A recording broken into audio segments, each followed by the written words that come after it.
This is episode 109.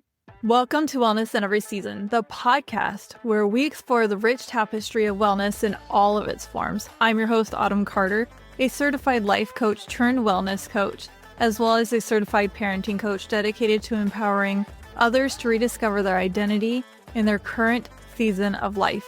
My goal is to help you thrive both as an individual and as a parent. I have with me Dr. Flora Whipple, and I am super excited for this conversation. She has a Medi Spa and she has quite a journey that has got her here. Like I said, she is a doctor, MD doctor. She worked in the ER. She was starting to see signs of aging. She did not like where she was going. And what really resonates for me, because this is a wellness podcast, she does work with injectables like the normals, but she does work with ones that are non-toxic. And that's what's exciting for me. Welcome, first of all. And thanks for having me. Please tell us about your journey, and then we'll dive into the things that I'm excited for that sets you apart. You also do hormone replacement. Like, you do things that so many of us are searching for, and we don't want to be putting toxins in our body. So tell us your journey. All right. Okay. I'll try to give you like the 10,000 foot overview of what led me to the type of medicine I do now. And then we'll just dive into whatever seems fun. So like you said, I am a physician. I did emergency medicine and trauma for 15 years and absolutely loved it. It was a wonderful career. I was so blessed to have it. But I started to notice as time was going on that all of the medicine that we do in what I call traditional medicine, and I have tremendous respect for my traditional medicine colleagues. They save thousands of lives every day. But traditional medicine is all very reactive. Right? It's disease focused. You wait for something horrible to happen and then you try to fix it. And then something horrible happens and you try to fix it.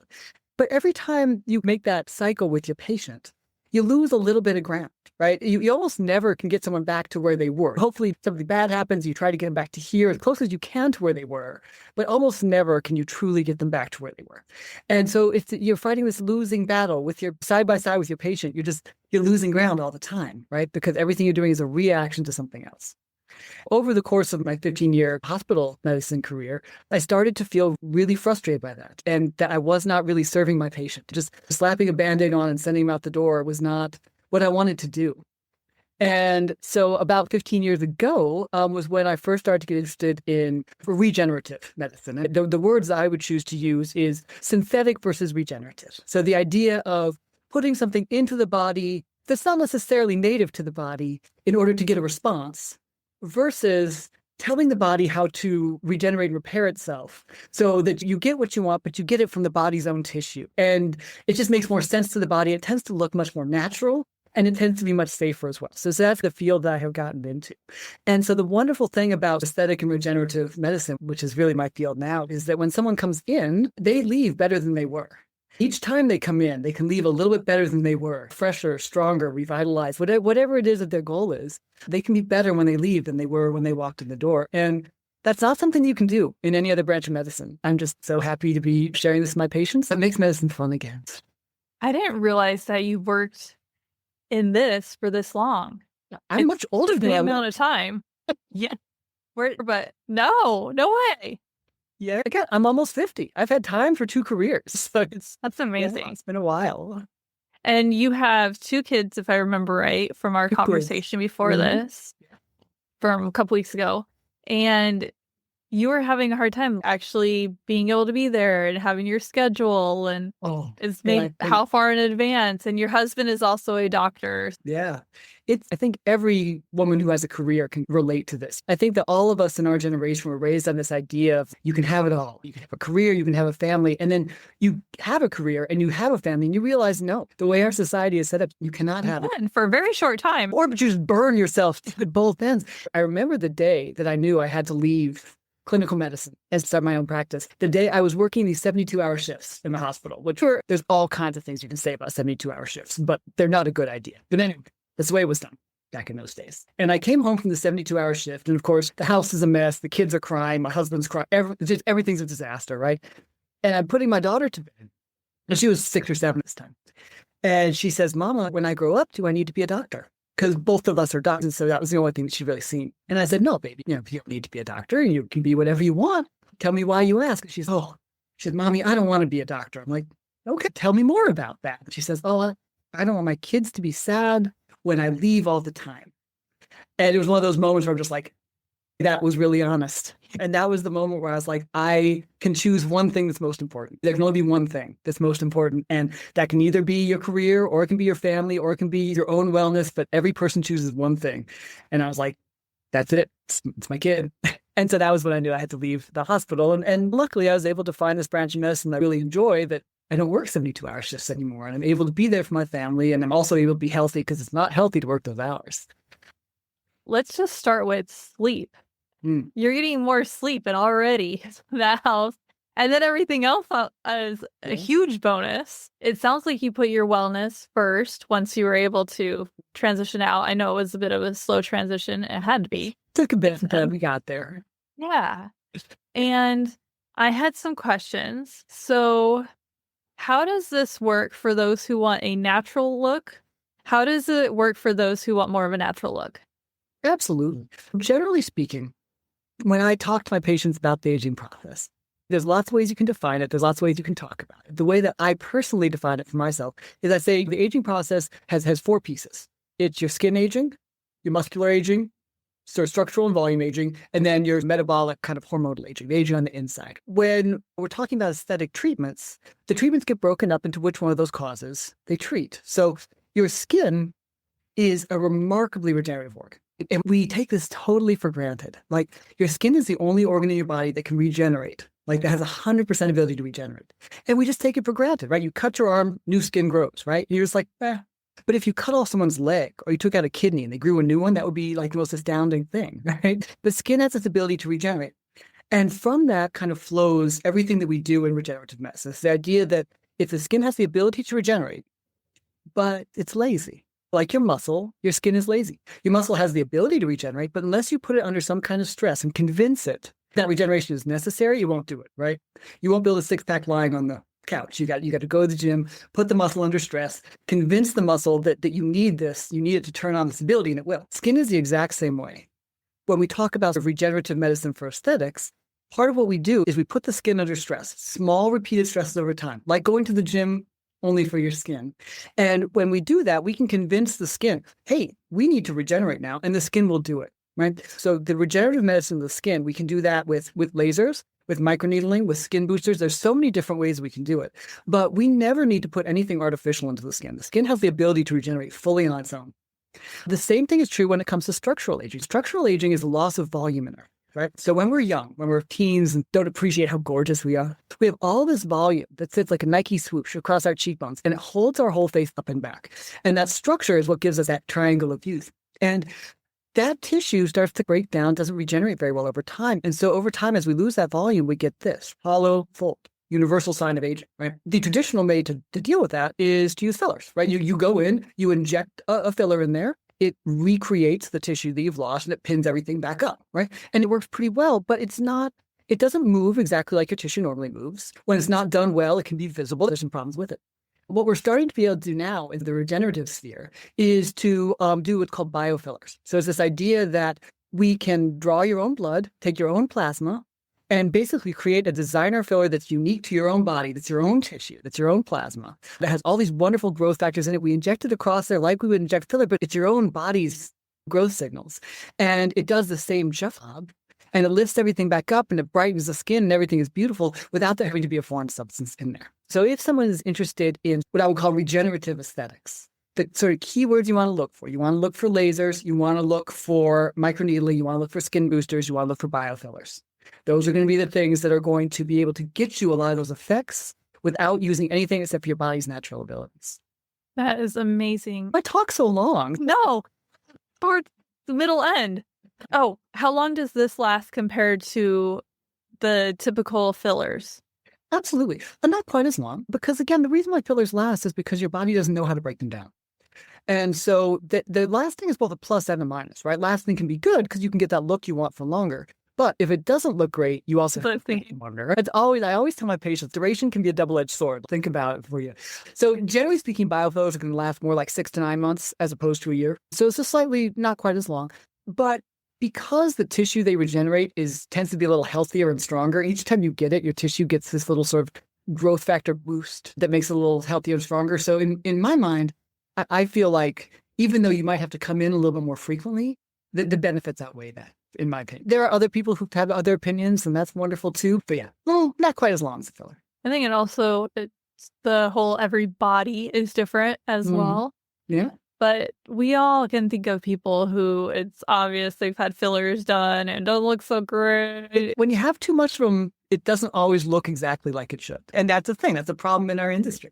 And one thing that I want to talk about for those who are listening who they're like, fillers, that type of stuff, regenerative, that's not quite my thing. You also do hormone. I do. Talk to us about hormone and tell us your journey, your personal journey, and then what you do with this, because this is really cool. 100%. One thing that I've always really felt about aesthetics is the goal should never to be to drape beautiful skin on a sick body, right? That's not, if you're doing that, you're missing the point. The point is what you said earlier. I want my patients to look as good as they feel and feel as good as they look. Healthy skin, healthy body, beauty, vitality. All of that should go together, right? It should never be just one or the other. And so frequently, because our medical system is so fragmented, you get one, but you don't get those things together, and you really need them both. So I had this experience I think is very common. I think that many women in their 40s have this experience. I was 42 or 43, early 40s, and I was gaining weight. I was about 35 pounds overweight. Every night I was waking up at between midnight and 2. I'd be awake for a couple of hours. Zero desire for my husband, and he's a wonderful man, but I was like, get away from me. Tired all the time. I would wake up tired, and I'd lay in bed, and I remember this so clearly, like laying in bed, just woken up, and oh my God, I have to get out of bed for 18 hours before I get back into bed. Like I have to go through this whole day before I can get back. And all I wanted was to stay in bed. I felt run down and exhausted and brain fog, just all of the things that go along with perimenopause. And looking back on it now, it's so clear that I was hitting perimenopause, but at the time I was just like, I'm just falling apart. What is happening to me? So I went to see my primary care doc, who's a smart doc. I know her personally. She cares. She tries hard. We trained at the same program. And I went to go see her, and she did a lab panel. She's like, no, all your labs are normal. I was like, okay, I'm gaining weight. I can't sleep. I'm tired all the time. I feel like crap. My hair's falling out. There's something I don't feel like myself. This is not me. And she's like, Laura, you're a woman in your 40s with kids. This is just how it is. You're just getting old, and this is just how it feels. And I was like, I love you and I respect you. And I know why you're saying that, because we trained in the same way. And that's what we're trained in traditional medicine, is that we don't treat until there's a disease. But I was like, I can't accept that it's just downhill from here. I can't accept that the rest of my life is just going to be horizons closing in like this. And I'm just going to be getting more diminished and smaller every year. I was like, I can't accept that. So that was what led me to doing a hormone replacement fellowship, because what I learned through the course of that fellowship is that as we get older, what happens is not that our bodies lose capacity. Our bodies lose their instruction, if you think of the body like a factory.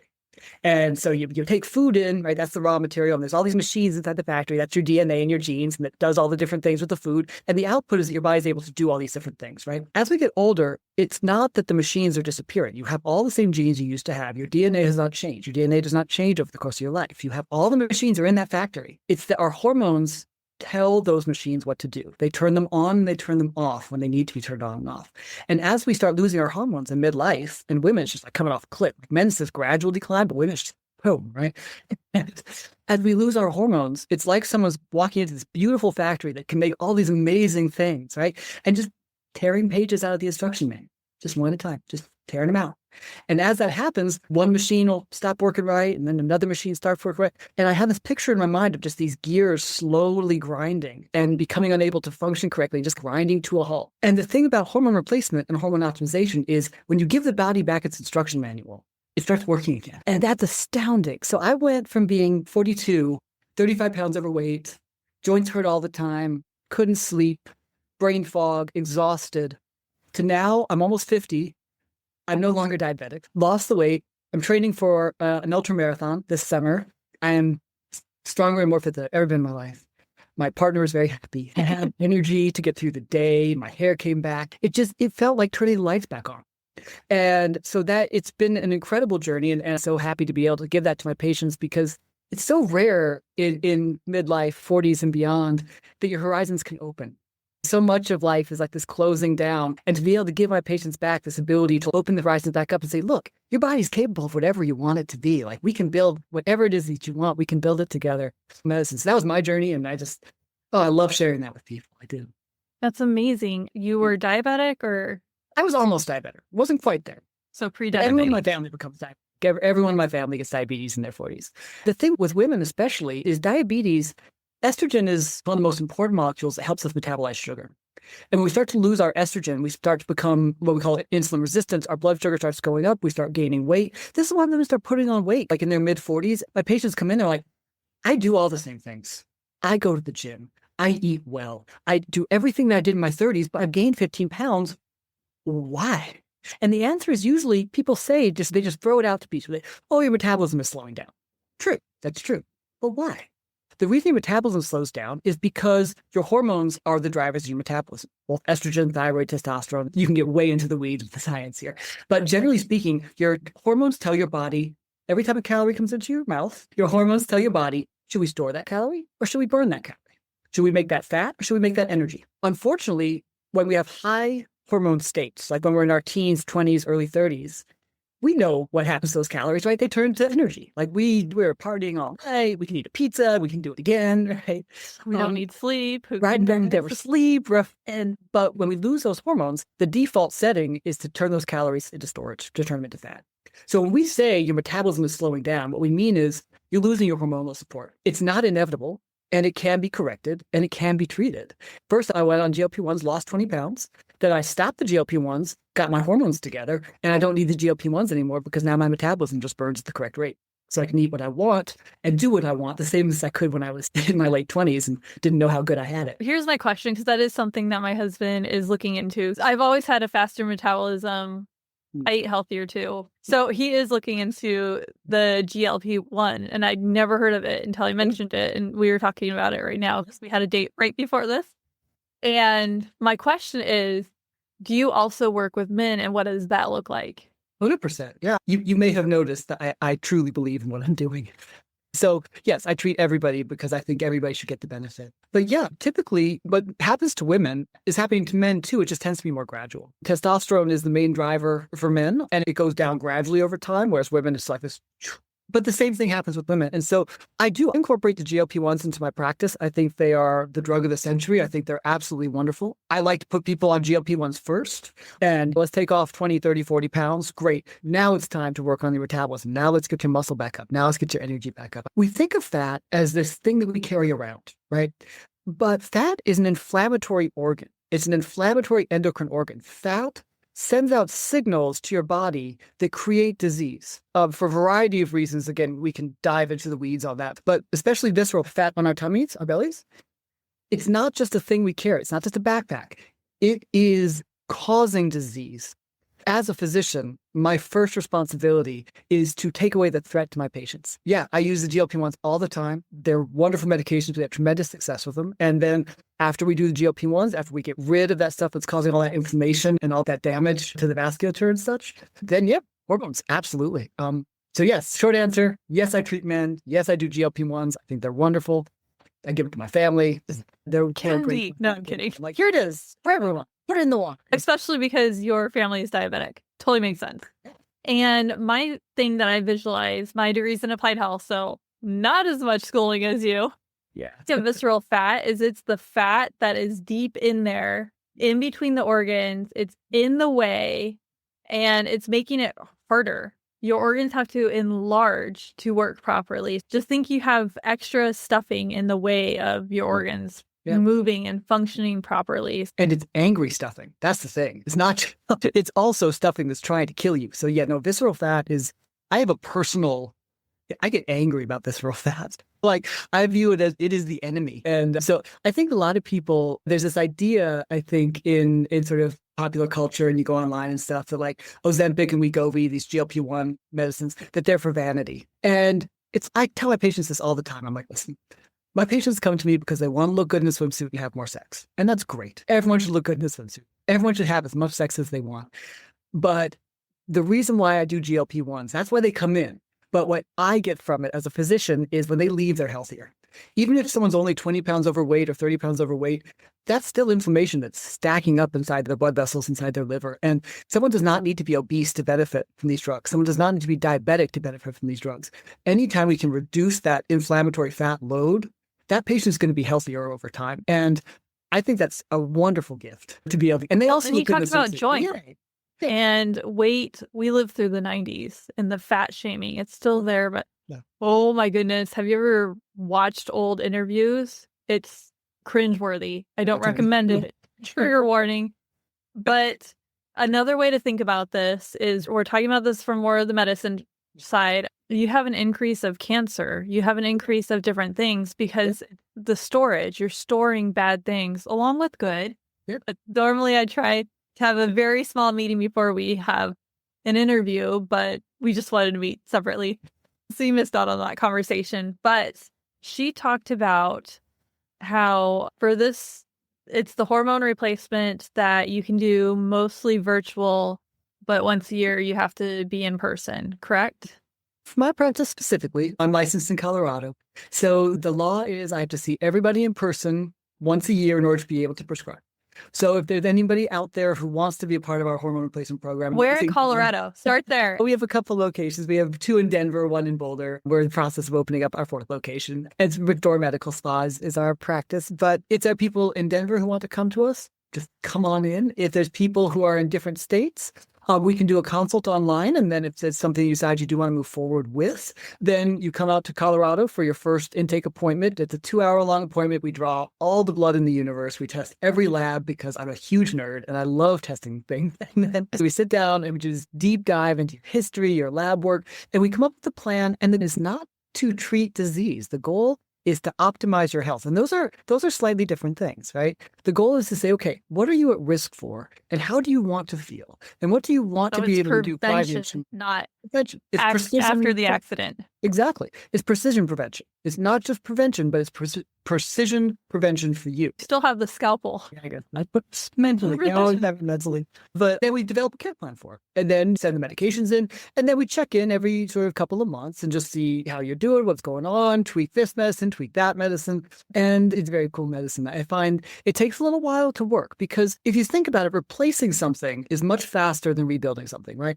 If you have arthritis in your knee, a surgeon can go in, they can replace that knee in 2-3 hours, right? But if you want to rebuild that knee with physical therapy, exercise, nutrition, all of these things, it takes 6 months to a year. But it's your knee. And it will last a lot longer. And it's more native to your body. And the same is true with hormones. Like, you're not going to feel better immediately. You're going to start to feel better within a month. 3 months, you're going to be like, oh, I know where this is going. And then by 6 months is where you're like, yeah, okay, now I'm starting to feel really good. It's a slow, gradual thing because we're inducing the body to regenerate. And it takes time, but man, it's worth it though. You said you had your own vitamin line. Yeah, we do. For other things. It's both. Definitely prescription medicines are a big piece of it because I'm a physician, and so I love that. But nutrition is also a big piece of it because if you got this beautiful factory and every machine is doing exactly what it's supposed to be doing and you're putting crap in the factory, it's going to be hard to get a good output, right? We do a metabolic panel on our patients. We test for all vitamin deficiencies, all those kinds of things. We have supplements that we both carry at house. And then if someone needs something that we don't carry, we have lines that we recommend. So yeah, nutrition is a huge piece always. It astounds me how frequently I find nutritional deficits in people in the US, like in med school. I was trained, and this of course 100 years ago, but I was trained that in the developed world where people have access to all the food they want, that there was no such thing as nutritional deficits like in the developed world. And that was what we were taught. And now that I'm actually in this branch of medicine, I'm testing people for nutritional deficits all the time. It's amazing how we can eat a calorie-rich but nutrient-deficient diet. We're all getting all the calories we need, but a lot of us are not getting very good nutrition. And I did not know that. So yes, nutrition, huge. We check that. We treat that 100%. In school, it was called nutrient poor. And then there was, I still can't remember the word. I should have looked it up with talking, but basically that we have an excess of calories, but it was like in a nutrient way. I can't think of the wording, but it didn't make sense to me. Then it finally clicked. Yeah, it's this interesting idea that you can be starving in the presence of excess, that your body is not getting what it needs, even though we eat food and our body feels full, but it doesn't mean that our body is actually getting the nutrition it needs. And that is exceptionally common. I was astounded how common that is. I love that you can do virtual and you do a lot of in-person as well.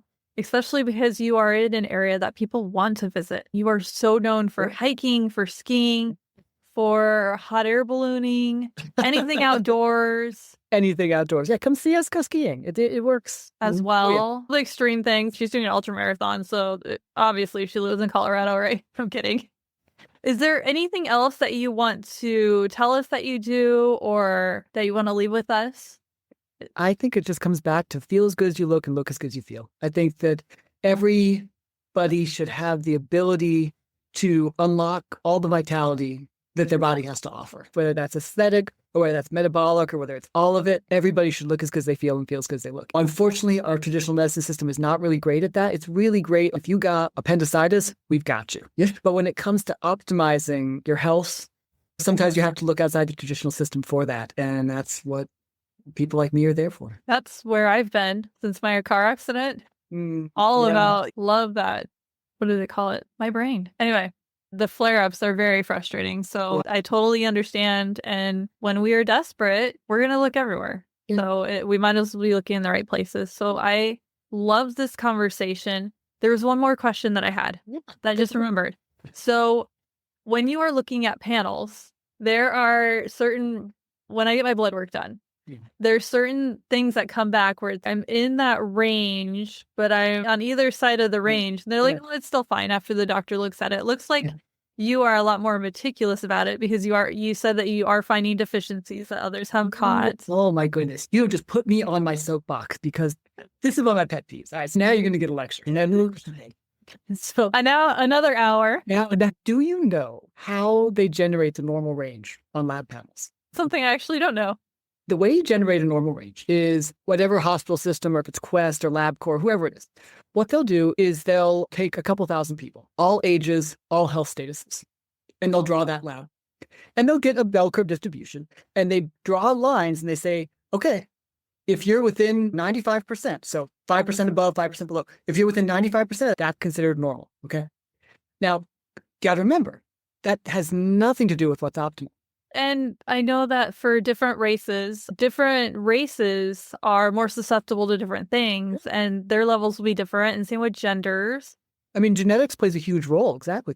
And the thing that bugs me, though, is if you've got, so let's take testosterone, for example, because it's a well-known molecule. The normal range for testosterone is anywhere from 250 to about 1,200. That's a huge range, right? So the question is not, are you inside the range? The question is, where do people feel and function the best, right?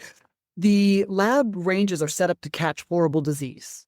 They're not set up to say what is optimal inside this range. So, for example, men feel and function the best when they're between about 900 to 1,200, right? They feel and function the best in the top quintile of that range. The lower you get, the sicker they get, the worse they feel, right? And the same is true for a lot of labs. When I went to my primary care doc, all my labs were in the normal range. However, normal is not optimal. Normal and optimal are not the same thing. My thyroid was in the normal range, which is from about 1 to about 4, but people feel best between 1 and 2. Mine was about 3. Again, that's normal, but that's not optimal. So there's a lot of nuance you can get inside those labs. Just because someone says your lab work is normal does not mean that there is not something that can be done to make you feel better. It just means you don't have disease. That's amazing.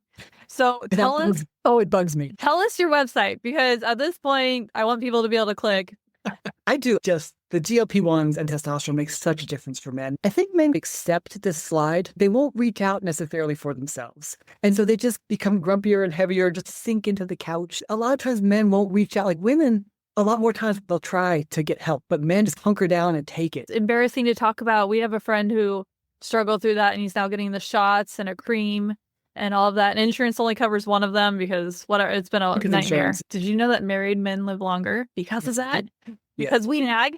Because their wives. Remind your spouse that. Most of the men in my practice, I see the wives, and then once the wives start feeling good, they're like, oh, honey, you're going. Oh, don't worry, you're going. That's how I get 90% of my men married to female patients, which is why they live longer. So our website is www.restoremedicalspa.com, which is RESTOR, no E, because we're very hip, medical. If you're interested in aesthetics, there's a whole area on that. If you're interested in hormone replacement, if you go to the wellness and the functional medicine tabs, you'll find all kinds of videos and stuff there. We got FAQs. You can watch so many videos of me talking. It'll make you just sick. But And you also have vitamins that you have tested. We had a whole vitamin discussion before this. I have my own very strong opinions about vitamins, how they should be regulated because we can find lead in them, arsenic, all kinds of things that we are not signing up for. Sometimes the vitamin that we think we're buying, it's not even actually in there. Or not. So you have made sure that your vitamins stand the test of time. They are the right things. So what you recommend. Yeah. We third-party test all of our stuff because you're absolutely right. Like the supplement market right now is just absolutely the Wild West because there's no external body that regulates it.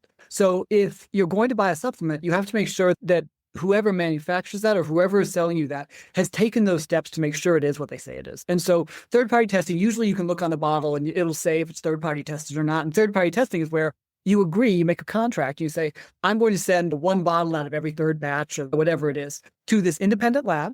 And the independent lab is going to verify, yes, I have what I say I have, purity, concentration, all of those things.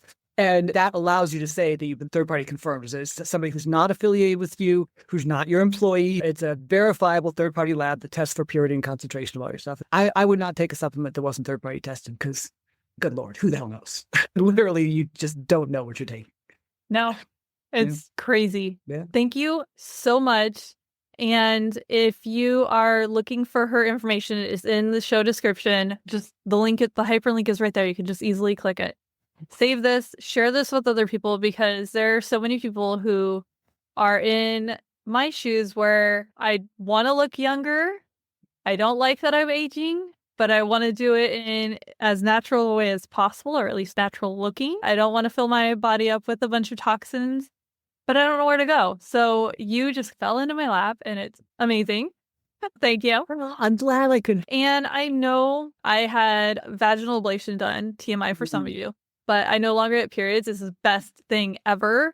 And I feel like I have so much more life back because I had really heavy, really long periods. So I am dreading the perimenopause and the menopause. And I'm already starting to get hot flashes. I hope that it's still from the stomach bug a couple weeks ago and not from perimenopause. I was crossed all of the cross. This is really huge. I know people that have struggled through this. I watched my mom struggle through this and taking different vitamins and trying to figure out what was what. Medicine failed her, so she was trying to just do it on her own. And my stepdad was helping her through a lot of it, and she was just taking whatever he told her to for a while because she just couldn't anymore. So I love that there is somebody who has practiced medicine. She knows what she's talking about. She's researched it. She's trialed it on herself. She's been doing this for 15 years. She didn't start this yesterday. She's opening her 4th practice, which says something. And she can start by, do you start with even doing a virtual before somebody? Usually, if someone's local to Denver, then they just come on in. But if we were going to be treating someone virtually for a hormone replacement, we would do an online consult first. And then if they feel like our practice is a good fit for them, then we'd have them come out for the full evaluation. Perfect. Check out our website. I'm going to be going there, so you should join me. Thank you so much. I really enjoyed this episode, and I hope everybody else did.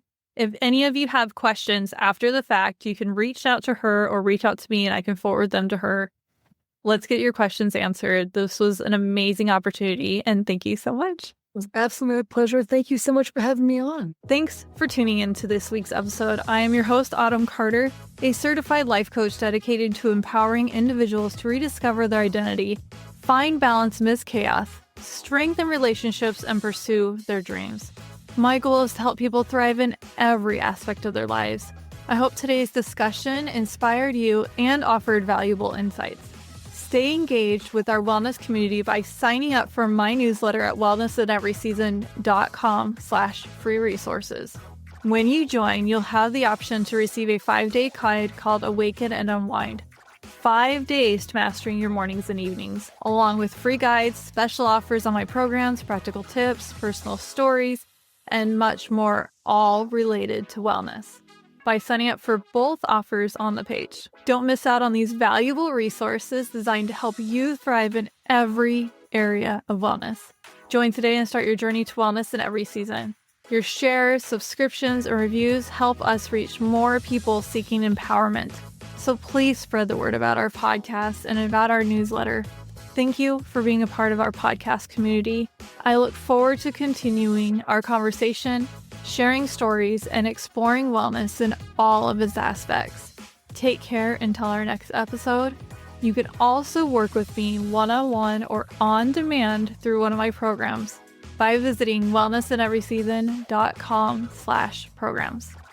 One last thing to cover the show legally, I am a certified life coach giving general advice. So think of this more as a self-help book. This podcast is for educational and entertainment purposes only. I am not a licensed therapist, so this podcast shouldn't be taken as a replacement for professional guidance from a doctor or therapist. If you want personal one-on-one coaching from a certified life and parenting coach, go to my website, wellnessineveryseason.com. That's where you can get personalized coaching from me for you. See you in next week's episode. One last thing to cover this show legally. I am a certified life coach giving general advice, so think of this more like a self-help book. This podcast is for educational and entertainment purposes only. I am not a licensed therapist, so this podcast shouldn't be taken as a replacement for professional guidance from a doctor, therapist, or any other qualified expert. If you want personal one-on-one coaching from a certified coach, go to my website at wellnessineveryseason.com. That's where you can get personalized coaching from me. See you in next week's episode.